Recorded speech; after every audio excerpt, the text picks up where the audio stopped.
Jadi salah satu anakku pernah tanya tentang Mama Boleh Cerita edisi perdana dari ganti hashtag mari bercerita ke Mama Boleh Cerita. Jadi ada yang nanya, kok bisa sih anaknya cerita semua hal, literally semua hal sama aku gitu loh. Sedangkan kebanyakan orang tua ya punya kesulitan untuk bisa bikin anaknya mau cerita sama mereka dengan leluasa.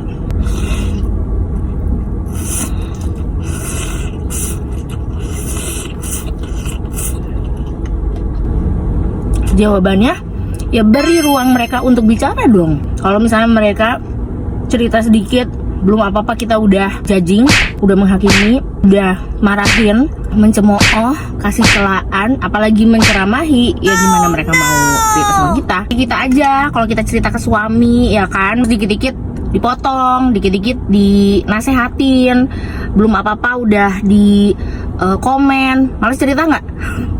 Sama, apalagi anak kecil. Masya Allah, ini enak banget guys.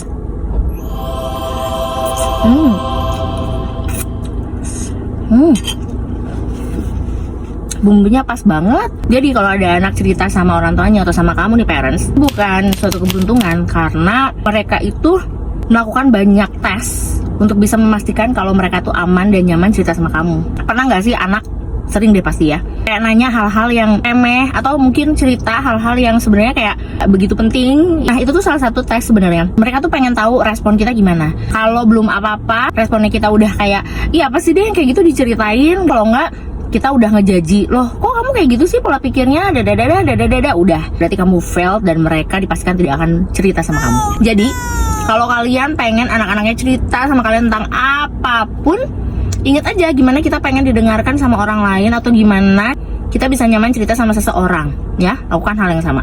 Jadi salah satu anakku pernah tanya tentang, Mi apa sih?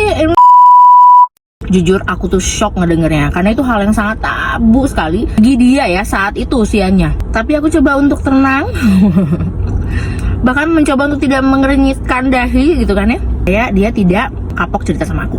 Udah lanjut makan.